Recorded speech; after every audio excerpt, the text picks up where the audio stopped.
काम वासना एकदम से आती है तो लगता है कि इससे चैन मिल जाएगा। तो उस समय तो हमें कुछ दिखाई नहीं देता, उस समय बिल्कुल डूबे रहना चाहते हैं, यानी मतलब या फिर मतलब आपकी बात भी ध्यान नहीं रहती है, कुछ भी ध्यान नहीं रहता उस समय, तो हम बिल्कुल उसमें डूब जाते हैं। तो उसके थोड़ी देर बाद जब वो मतलब चली जाती काम वासना, उसके बाद पता चलता है कि गलत किया, मतलब ये जिससे मतलब गिल्ट होता है, उसके बाद लगता है कि समय खराब किया, व्यर्थ की ऊर्जा खराब की। तो ये चीज़ एकदम से एक बार समझ में आ गई, 2 बार आ गई, 3 बार आ गई, हज़ारों बार हो जाती है ये चीज़, मतलब तब भी वो चीज़ समझ में नहीं आती सर। तो इसे इसको रोका कैसे जाए, मतलब ये चक्कर चलता ही रहता है। जिस समय ऊर्जा खराब होते हैं इसलिए थोड़ी खराब होते हैं कि तुम उसमें डूब जाते हो। ये खराब इसलिए होते हैं क्योंकि तुम उसमें तैरते हो, मजे ले लेके तैरते हो। जो डूब जाए तो उसका तो समय बच जाएगा, एक झटके में डूबेगा, नीचे दलदल पाएगा, बिल्कुल पलट के वापस आ जाएगा, भग लेगा, समय बच जाएगा। तुम डूबते भी कहाँ हो? तुम तो वैसे हो जैसे कई लोग घाट पे बैठ जाते हैं और एड़ियां पानी में डाल के छपक छपक करते हैं, हौले हौले झींगे झींगे मजा लेना। समय वासना में थोड़ी खराब होता है, समय रोमांस में खराब होता है। वासना में समय खराब करने का तुम्हारा स्टेमिना ही नहीं है। तुम्हारा समय तो घंटों घंटों, महीने महीने तो तुम खराब करते हो रोमांस में। 12 बजे रात में फोन लगाया है, सुबह 5 बजे तक बाबू। अच्छा सो जाओ तो सोने के बाद की तस्वीरें भेजना। लोग बोलते हैं कि समस्या काम वासना है, समस्या काम वासना नहीं है। खासकर जिस अर्थ में तुम कह रहे हो ना, समय की बर्बादी वगैरह, उसमें नहीं समय की बर्बादी होती, सचमुच नहीं होती। वो प्रकृति ने ऐसी बनाई ही नहीं है कि उसमें समय की बर्बादी हो। समय की बर्बादी होती है भावना लोक में, कल्पना लोक में बैठे हुए हैं और आह, उसका तो एक ही तरीका है, कोई सार्थक काम दो अपने आप को, कोई सार्थक काम दो। तो इतना गुंजाइश ही नहीं बचेगी कि बैठ के गुब्बारे फुला रहे हो, उड़ा रहे हो, नीचे से ताक रहे हो, गुलाबी गुब्बारा, वो पीला गुब्बारा। और ये अनुभव भी किया होगा कि जिन दिनों में कोई ज़रूरी काम रहता है उन दिनों में ये सब चीज़ें आकर्षित नहीं करती हैं। और कुछ करने को नहीं है, फिजूल बैठे हुए हो तो और क्या करोगे? मनोरंजन, सबसे सस्ता मनोरंजन है, इसमें कुछ खरीदना नहीं पड़ता। फैक्ट्री यहीं पर है माल की, यहीं बैठ गए सोच रहे हैं, हाँ हाँ आनंद आ रहा है, गाने वगैरह सारे कैसेट लगा दिए, रूमानी गीत गजल सब चल रहा है। भारत में रोमांस ज़्यादा है पश्चिम के मुकाबले। बताओ क्यों? क्योंकि जैसे कहा ना कि जो गहराई में चले जाते हैं उनको दिख जाता है वहाँ दलदल है, वो आज़ाद हो जाते हैं। वो समझ जाते हैं कि ये जो चीज़ है, पूरा ये जो ताल बना हुआ है, इसमें ऊपर ऊपर से लग रहा है कि कुछ आकर्षक है, साफ है, जैसे ही नीचे जाओ तो नीचे सब गंदगी है। भारत में नीचे जाने पर वर्जना है, तो ऊपर ऊपर छप छप करके अपने आप को भ्रमित रख लेते हो।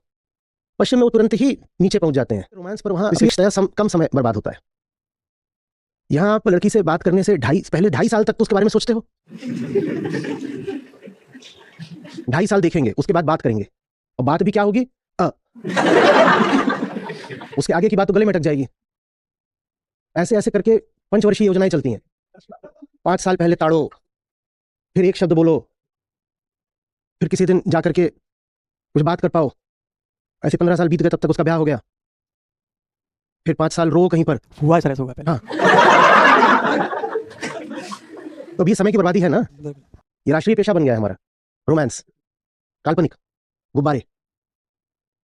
इससे अच्छा जाकर सीधे बात कर लो, वो भी तुम्हारी ही प्रजाति की, तुम्हारी ही उम्र की जीव है एक। इतना कुछ तुम्हें वहां खास या विशेष या आकर्षक मिलेगा ही नहीं कि फिर फंसे रहो।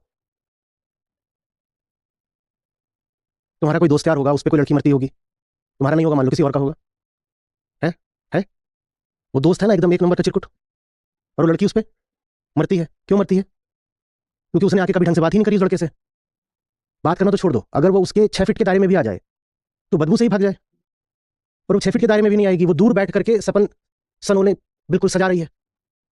और सपन सनोने का तो कोई इलाज नहीं होता ना, दूर बैठ के किसी के बारे में गुलाबी सपने तुम पकाते रहो, कौन रोकता है? इसलिए भारत में रोमांस ज्यादा है, क्योंकि वर्जनाएं ज्यादा है। और इसीलिए फिर यहाँ जवानी बर्बाद भी बहुत होती है। जितनी दुनिया की टॉप कहानियां हैं आशिकी की, आशिकी नहीं, असफल आशिकी, बर्बाद आशिकी, वो सब की सब कहां से हैं? बताओ, देवदास डेनमार्क में हो सकता था उस तरह का नमूना? सिर्फ भारत में ही संभव है। अब सोच, कितना अजीब लगा, देवदास फ्रॉम डेनमार्क, हो ही नहीं सकता। I am Paro from Russia, not possible.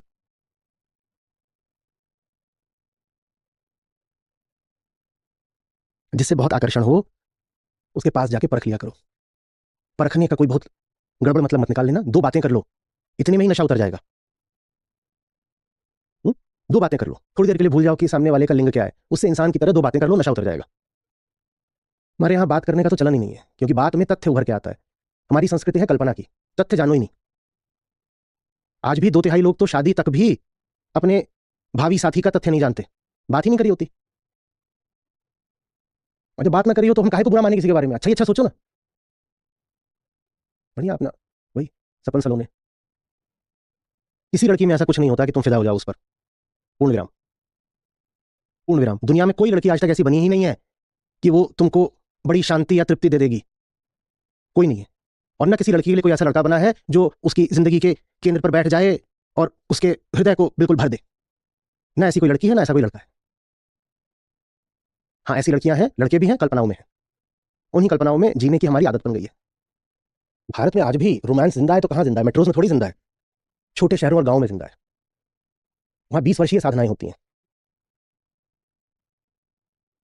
नाथ तुमको कभी पता नहीं चलेगा, पर चुप चुप के चोरी चोरी हृदय से मैं तुमको अपना पति स्वीकार कर चुकी हूं। उसको कभी पता भी नहीं चलेगा। ये चुप चुप के चोरी से नाथ को हृदय हृदय में पति स्वीकार कर चुकी हैं। नाथ तुम्हारा खैनी खाता है। तुम्हें पता है ये? बस में पीछे लटक के जाता है। एक बार लटक के जा रहा था, पीछे से कुत्ते ने काटा है उसको। ये दृश्य देखा है तुमने कभी? सोचो, इनके नाथ प्राणेश्वर राज्य परिवहन में बस में पीछे लटके हुए हैं और खुजली वाला अधमरा कुत्ता उनके पिछवाड़े से लटका हुआ है। अब बताओ रोमांस कहां गया? भाई ये सब तुम्हें पता ही नहीं, क्योंकि तुम्हारे पास बस क्या है? तुम्हारी कल्पनाएं। ये लड़कियों के बारे में सोचते हैं, इनको ऐसे आता है कि जैसे कोई वो बिल्कुल परी है, देवी है, बादलों पर पांव रख के चल रही है, पता नहीं क्या है। कभी गर्ल्स हॉस्टल के आसपास भटकना, या तुम्हारी कोई बहन वगैरह हो जो हॉस्टल में रहती है, उससे पूछना, जब एक दूसरे से लड़ती हैं लड़कियां और कैट फाइट होती है, दूसरे का मुंह नोच लेती हैं, बाल नोच लेती हैं और गाली गलौज करती हैं, सारा नशा उतर जाएगा। तो कहना ऐसा कोई वीडियो बना दो बस एक बार, ये दो लड़कियां एक दूसरे की मां बहन कर रही हो, जिंदगी भर के लिए रोमांस तो उतरे। और वो तुम्हारी प्राणों की रानी है और दूसरे को कह रही है छिनाल अभी तेरी। अब ऐसा तो नहीं कि तुम्हें सुनने को नहीं मिलेगा, सुनने को मिलेगा, पर तब तक बहुत देर हो चुकी होगी। इससे बेहतर है कि पहले सुन लो। इतना बेवकूफ बनाना आसान होता है ना। मेरे साथ का एक था, वो जाया करता था LHMC, जो लेडी हार्डिंग मेडिकल कॉलेज है, वहाँ की एक लड़की, तो उससे डेटिंग चल रही है। उसको बोले कि मैं अभी वो रात में पहुंचा, लेट क्यों हो गई? एक्चुअली वो आज हॉर्स राइडिंग मेरी बहुत देर तक चली। वो ऐसे बिल्कुल, अब वो डॉक्टर है, वो ऐसे हाँ हॉर्स राइडिंग, कोई लेने देना नहीं, कोई भी चटनी खा मानने को तैयार। और ये आगे पता है मैं हॉर्स राइडिंग बोलता हूँ, मान लेती है, उसको लगता है बहुत अच्छा राइडर हूँ। मैं कहा बेटा वैसे ही वो भी तो बहुत बताती होगी, तो मान लेते होगे। जब काम भरा हो आंख में, सच नजर नहीं आता है, और जब नजर आता है तब तक बहुत देर होती है।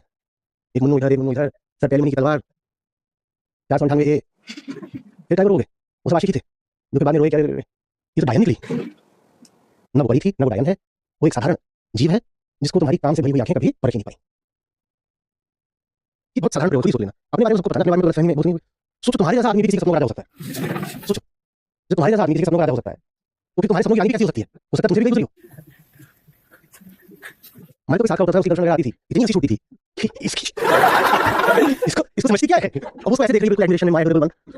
हमको पता नहीं क्या है, इसको भी घोड़ा दो तो बिस्तर नहीं दे तुझे। नमस्कार सर जी। मैं बिहार से हूँ। मेरा सवाल भोजपुरी फिल्म इंडस्ट्री से संबंधित है। बीते कई सालों से मैंने यह देखा है कि कोई भी कंटेंट ड्रिवन सिनेमा ये इंडस्ट्री में नहीं है, ज्यादातर सिनेमा और संगीत में फोकस होती है। वहीं अगर मैं बाकी रीजनल सिनेमा को देखूं, जैसे कि हिंदी हो गई, दक्षिण हो गया, ये सारे राज्य हो गए, मराठी, पंजाबी, हरियाणवी, इन सब में कुछ लोग ऐसे जरूर होते हैं जो कंटेंट ड्रिवन सिनेमा बनाते हैं। जैसे कि मराठी में कांडी गोपाल करके एक मूवी है, मैंने देखी कुछ साल पहले। और ऐसा नहीं है कि इन इंडस्ट्रीज में फोकस सिनेमा नहीं बनता है, वहाँ पर भी है, लेकिन वहाँ पर अच्छी मूवीज बनाने वाले लोग भी हैं। ऐसा क्यों होता है कि इतने गौरवशाली इतिहास वाले राज्य के पास पत्रकार के तौर पर बस होता है, या कोई किसी की कहानी है? देखो, सारी चीज तो इंसान के मन पर निर्भर करती है।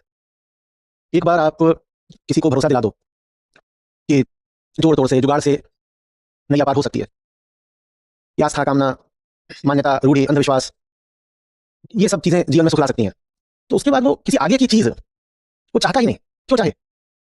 कल वो किसी से बात हो रही थी, किसी बात पढ़ी मैंने, तो उन्होंने एक फिल्म है द स्टॉकर, तो वो मुझे रिकमेंड करी, सबको करी, कम्युनिटी पे आया था। अब वो जो फिल्म है वो किसी की आंतरिक पीड़ा का नतीजा है। मैं अभी तक देख नहीं पाया हूं, हालांकि उसका यूट्यूब लिंक आ गया है, मैंने रख लिया, 3 घंटे की है, बाप रे बाप, तो समय निकाल के देखूंगा। वो कोई ऐसा जिसको दिख रहा है कि मैं एक विकसित मुल्क से आ रहा हूं, जो उसके निर्माता उन्हें पता है विकसित मुल्क से आ रहे हैं, शिक्षा भी मिल गई है, पैसा वगैरह भी है, सुविधाएं हैं, लेकिन फिर भी बात बन नहीं रही है। तब व्यक्ति निर्माण करता है, रचना करता है, तब क्रिएटिविटी आती है, जब उसको आगे की चाहत हो। और जब उसके पास ऐसे तरीके भी हों जो प्रदर्शित कर सकें कि जो उसके वर्तमान उपाय हैं वो निष्फल जाने वाले हैं। उदाहरण देता हूं, आप अगर सोचो, आप अगर एक फिल्म के अगर निर्माता हो या निर्देशक हो या आपने पता लिखी है, तो आप एक ऐसी जगह से आ रहे हो जहां भौतिक बात बहुत चलता है, ये पश्चिम बंगाल फिल्म है, और भौतिक चीजें जो होती हैं वो सब मेजरेबल होती हैं, नापी जा सकती है ना। तो वहां आपको दिख जाता है कि मैंने ये चीज है, ये चीज आजमाई, तो इससे मुझे इतना मिला। आपको ये भी दिख जाता है दूसरी चीज से कितना मिला, तीसरी से कितना मिला, क्योंकि वहां मामला फैक्चुअल है, वहां मामला खा नहीं जाता, आपको दिख जाता है आपने खाना खाया तो पेट फूल रहा है, तो एक समय बाद खाना नहीं खा सकते क्योंकि अब उससे लाभ होने की हानि होनी शुरू हो गई। शुरू में कामना बहुत थी, लग रहा था इसमें स्वाद भी मिलेगा, पोषण भी मिलेगा, तो जीभ में लड़ पा रही थी, पेट भी आग्रह कर रहा था, मन भी दौड़ रहा था, खाओ खाओ खाने के बाद लेकिन वो चीज चूंकि एकदम फैक्चुअल है, भौतिक है, तो पता चल जाता है कि इससे बात बन नहीं रही है और बात बनाऊंगा तो और नुकसान हो जाएगा, पेट का ही फूल गया। तो फिर वो आगे को निकलते हैं, कहते हैं माने जो भौतिक चीजें हैं उनसे बात बन नहीं रही, आगे को निकलो, क्योंकि जिन भौतिक चीजों से अपनी उम्मीदें रखते हैं वो सब भौतिक चीजें हमने कहा मेजरेबल है, नापी जा सकती हैं, फैक्ट है वहां पर। समझ रहे? जो मैं कहूं उदाहरण के लिए कि ये इसको पी के मेरा काम बन जाएगा, मैं कहूं कि ऐसे 10 चीजें मेरी जिंदगी में ला दो मेरा काम हो जाएगा, तो मेरा किसी तरह से डिsillusionment हो पाएगा, ये संभव होगा कि मैं डिसअपॉइंट हो जाऊं, डिsillusion हो जाऊं, वो घटना मेरी जिंदगी में घट सकती है। या मैं कहूं कि मेरे बहुत सारे रिश्ते होने चाहिए, 18 स्त्रियां मेरी जीवन में होनी चाहिए, आएगी दूसरी आएगी तीसरी आएगी चौथी आएगी, अगर मैं बिल्कुल विकसित नहीं हूं तो एक बिंदु पर मुझे लगेगा कि ऐसी बात नहीं बननी है, ठीक है। तो इसलिए क्वेश्चन आगे क्यों जा पाता है, तो आपने कहा ना कि वहां भी कचरा पिक्चर बनती है, लेकिन कचरा पिक्चरों के अलावा कुछ अच्छा भी बन जाता है, पश्चिमी बन जाता है, और भारत में भी आपने मराठी बंगाली इत्यादि सिनेमा की बात करी, वहां भी बन जाता है बिल्कुल। लेकिन जो हमारी काउ बेल्ट है, जो हिंदी हार्टलैंड है हमारा, इसकी खासियत है कुछ ऐसी जो इसे पश्चिम से तो क्या भारत के भी दक्षिण से और बंगाल से बहुत भिन्न बनाती है। हमारा हिंदी हार्टलैंड जिसमें आपका पूरा मिथिला का भोजपुर क्षेत्र मैंने रहा था, उसमें आपका पूरी उत्तर प्रदेश भी मैं जोड़ लेता हूँ, उत्तर प्रदेश जोड़ दिया, राजस्थान भी जोड़ दिया, मध्य प्रदेश जोड़ दिया, सब कुछ इसमें कुछ बहुत ही अद्भुत बात है, यूनिक बिल्कुल अद्वितीय। वो बात यह है कि कामना हमें भी उतनी ही है जितने दक्षिण भारत वालों को, जितनी पश्चिम वालों को, कामना हमें भी उतनी है, कामना कोई कमी नहीं है, क्योंकि इंसान से पैदा हुए इंसान पैदा हुआ कामना होगी, लेकिन हमने कामना पूरी करने के बड़े पराभौतिक तरीके निकाल लिए हैं। पश्चिम के पास ऐसा है और आज दक्षिण भारत के पास, दक्षिण भारत में महाराष्ट्र को जोड़ ले रहा हूँ, दक्षिण भारत के पास शिक्षा है, उत्तर भारत विशेषकर बिहार वो जगह है जहां ना पैसा है ना शिक्षा है। हमारी कामनाएं इस पर नहीं आश्रित होती क्योंकि इससे भी कामना करने के पहले खरीदना पड़ेगा, तो हमारी कामनाएं उन चीजों पर आश्रित रहती हैं जिनको खरीदने की जरूरत नहीं है। ऐसी दो चीजों को मैं आपको उदाहरण दे देता हूं जो आपको खरीदनी नहीं पड़ेंगी, वो आपको मिली हुई है, बताऊं, तन और मन। आप गरीब से गरीब आदमी हो तन तो है ना, आप बिल्कुल शिक्षित आदमी हो तन तो तब भी और मन भी है, तो हम अपनी कामना पूरी करने के लिए तन का इस्तेमाल करते हैं। तो आप आदि का देख लो, जिसके पास पैसा हो शिक्षा हो वो अपनी कामना पूरी करने को पीछे बेचैनी लगी रही है, तो वो कोई दुनिया में निकल करके थोड़ा ढंग का काम कर सकता है, वो ये भी कर सकता है कि मैं जा रहा हूं, मैं ट्रेकिंग करूंगा, मैं दूसरा देश घूमूंगा, कुछ भी कर सकता है, मैं पढ़ूंगा, कुछ भी। पर जो एकदम गरीब है वो तन का इस्तेमाल करता है अपनी कामना पूरी करने के लिए, तन का इस्तेमाल करने का खूब खाएगा, गजब का वो जायकेदार भोजन बनाएगा, भोजन की बात दिन भर करेगा, और अगर वो वयस्क है तो सहवास संभोग सेक्स के द्वारा अपने आप को किसी तरीके से शांति देना चाहेगा। अब जब ये आपकी जिंदगी बन जाएगी तो आपकी फिल्मों में भी दिखाई देगा ना हवस और हिंसा, जब अपनी कामना को किसी तरीके से पूरी कर सकते हो कि आप गरीब हो और आप शिक्षित हो तो फिर हवस और हिंसा आपकी जिंदगी है, और वही आपकी कामना रहती है, रात को बच्चों को मारते पीटते हो और पत्नी का बलात्कार करते हो, वही चीज फिर फिल्मों में आ जाती है। और दूसरा मैंने कहा जो चीज मुफ्त मिलती है वो है मन। आप इतने भी गरीब और शिक्षित हो, मन तो है ना, वो जो मन है वो हमारी कामनाएं पूरी करने के लिए कल्पनाएं देता है। मन को कल्पना करने का तो कोई पैसा नहीं लगता, कि लगता है? तो मन कल्पनाएं क्या करता है कि वो आकाश में वो फलाना बैठा हुआ है और मैं उससे ऐसी ऐसी इस तरीके से मन्नत मांगूंगा तो पूरी हो जाएगी। अभी नेपाल में ये गड़ी माई वाला उत्सव जो है वो चल ही रहा है, इन्हीं दिनों होता है, 6, 7, 8, 9 इन्हीं दिनों में है, दिसंबर में है नेपाल में, और वहां लाखों पशुओं की पक्षियों की बलि होती है। वो सब पशु पक्षी बिहार से जाते हैं क्योंकि मामला सस्ता है, कबूतर ही तो काटना है, मुर्गा ही तो काटना है, काट दो कामना पूरी हो जाएगी। इतनी सस्ती बात है कि तुम भैंसा काट दोगे तो कामना पूरी हो जाएगी। लेकिन मन की कल्पना कि देवी बैठी है और देवी मेरी कामना पूरी कर देंगी, कोई उसमें शिक्षा नहीं चाहिए, कोई प्रयास नहीं चाहिए, जीतोड़ लगन की और साधना की कोई जरूरत नहीं है, बकरा काट दो कामना पूरी हो जाएगी। तन ने क्या कहा, खाना खा लो कामना पूरी हो जाएगी, तो लाओ बिल्कुल एकदम जायकेदार खाना दो मुझे, जरा खाऊंगा। और आप देखोगे जितनी गरीब जगह होती है वहां खाना उतना ज्यादा मसालेदार होता है, नोट करना, और मिर्च भी उतनी ज्यादा डलती है गरीब जगहों पे। जैसे जैसे जगह शिक्षित और अमीर होती जाती है वैसे वैसे वहां का खाना सादा होता जाता है, और आदमी जितना गरीब होता है शिक्षित होता है उसके खाने में मसाले और मिर्च उतने ज्यादा होते हैं। उसकी बहुत वजह है, खाने में और तो कुछ है ही नहीं। तो कैसे अपने आप को सांत्वना दे कि मैंने कुछ खाया, तो फिर बहुत सारी मिर्च खाता है, तो उसको फिर उत्तेजना होती है मिर्च खाने से, उसको लगता है चलो कुछ खा लिया। रोटी के साथ प्याज ऐसी थोड़ी खाई जाती है, तो रोटी प्याज खा लेंगे, प्याज थोड़ी प्याज रोटी के साथ, उसकी वजह है रोटी प्याज नमक, वजह है उसकी। प्याज से लगता है कि कुछ गया भीतर, प्याज थोड़ा जलाती है तो लगता है कुछ गया, गंध मारती है तो इंद्रियों को लगता है कुछ हुआ, स्वाद में भी कुछ हुआ और गंध में भी कुछ हुआ। आ रही बात?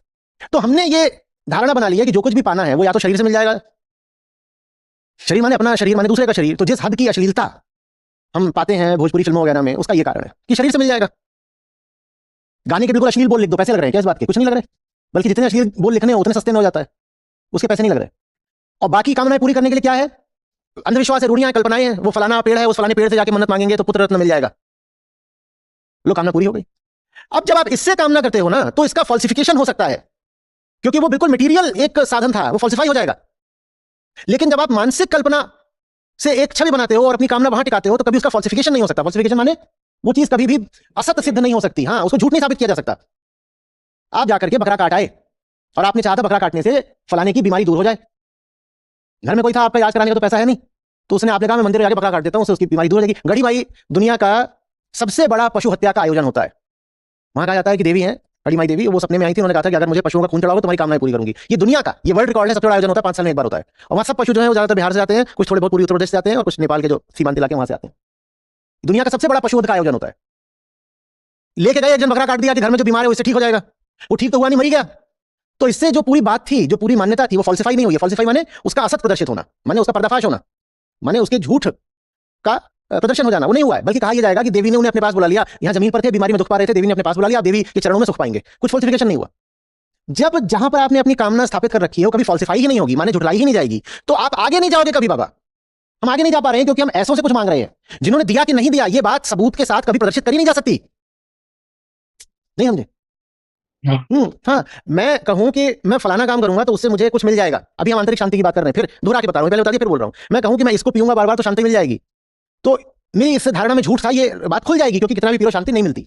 पर मैं ये कहूं कि वो ऐसा है वैसा है, पितरों की आत्माएं घूम रही हैं और ऐसा कर दो तो उन आत्माओं को अच्छे से पता है कि हमारे लिए बेहतर क्या, वो आत्माएं वैसा कर देंगी। तो फिर आप हवाई बात है, हवाई बात है जिसको कभी झुठलाया नहीं जा सकता। आप कैसे साबित करोगे कि ये बात आपकी गलती, बताओ कैसे साबित करोगे? कोई भौतिक चीज होती है तो उस पर प्रयोगशाला में प्रयोग करके आ या पार सिद्ध कर दिया जाता है। मैं कह दूं कि इसका वजन 18 किलो है, तो आप एक वजन नापने की मशीन लाओगे, ऐसे रखोगे और सिद्ध कर दोगे कि 18 किलो, तुम झूठ बोल रहे थे। पर मैं कहूं कि मेरे पितरों की आत्माएं यहां से तैर रही हैं, आप कैसे सिद्ध करोगे कि मैं झूठ बोल रहा हूं? सिद्ध करो, करो सिद्ध। मैं कहूं कि मेरे लड़का नहीं हो रहा था, पर मैंने फलाने बाबा जी का जाके चरणामृत पिया या पता नहीं क्या पिया और पत्नी को भी वही पिलाया, तो मेरा लड़का हो गया। आप कैसे सिद्ध करोगे कि लड़का चरणामृत से नहीं हुआ है? जो कॉजल रिलेशनशिप है, जो कारणता है, उसको प्रमाणित नहीं करा जा सकता, ना प्रमाणित करा जा सकता है। ठीक है, मैं अपनी पत्नी के ऊपर 10 साल से रोज लदता था, पर पुत्र रत्न पैदा ही नहीं हो रहे थे, पुत्रियां आ गई थी 18। फिर मैं गया बाबा जी के पास, बाबा जी ने कहा फलाने जोले पर कान में मंत्र दे रहे, मंत्र जो है इसको अपना दोहराया करो, और फिर लड़का पैदा हो गया। अब तुम कैसे सिद्ध करोगे कि वो लड़का बाबा जी के से पैदा हुआ है कि नहीं हुआ है? कैसे सिद्ध करोगे? क्योंकि बात कुछ तो है, बोले कुछ तो है।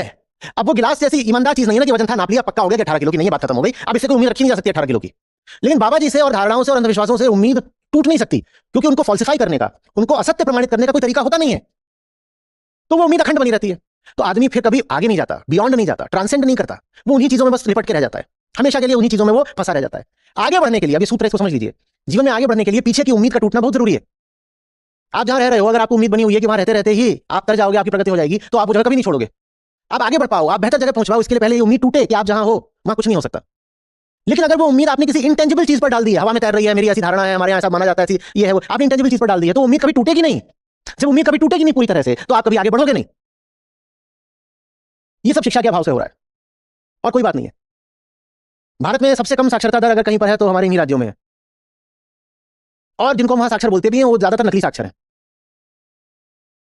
जिस दिन सचमुच ही साक्षर होने लग गए हमारे यूपी बिहार, उस दिन भारत का और पूरी दुनिया का नक्शा बदल जाएगा। मानवता जैसी ऐसी नहीं रह जाएगी। समझ में आ रही बात? जी। डिसअपॉइंटमेंट, फुल डिसअपॉइंटमेंट हमें कभी होता नहीं है।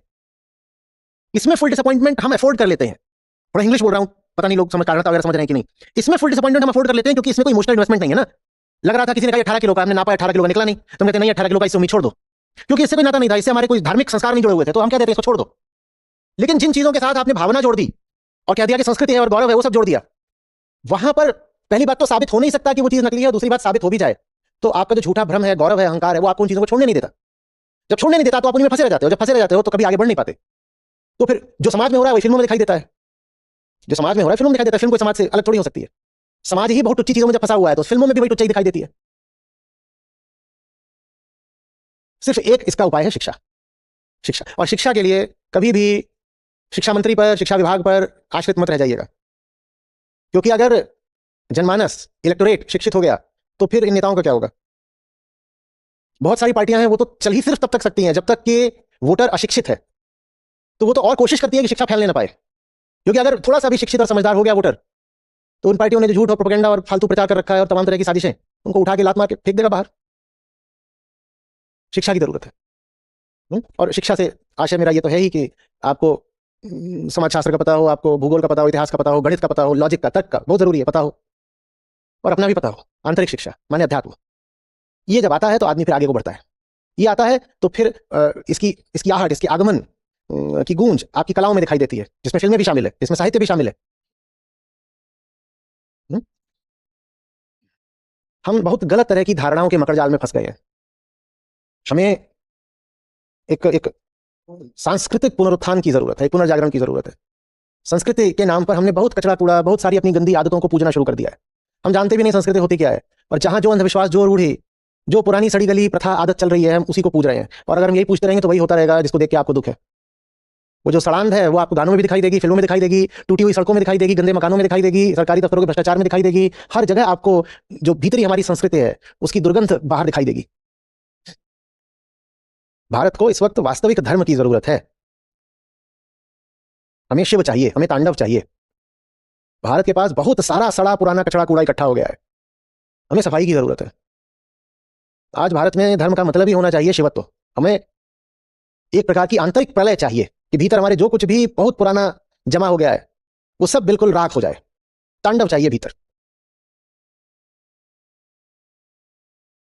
या फिर बिहार को कोई बुद्ध मिल जाए जो कह दे कि जिसको तुम आज तक आत्मा बोलते आए हो वो अनात्मा है, जो कह दे कि जिसको तुम आज तक अर्थपूर्ण मानते आए हो वो शून्य है। इस अर्थ में बुद्ध बिल्कुल शिव है। प्रलय ही करी थी बुद्ध ने, सब तोड़ दिया था। बिहार को बहुत जरूरत है। आमूलचूल विध्वंस चाहिए। ये पुरानी सड़ी कांपती बुनियाद पर कोई नया भवन खड़ा नहीं हो पाएगा। बुनियाद में ही डायनामाइट लगाना पड़ेगा। भीतर महादेव से आग्रह करिए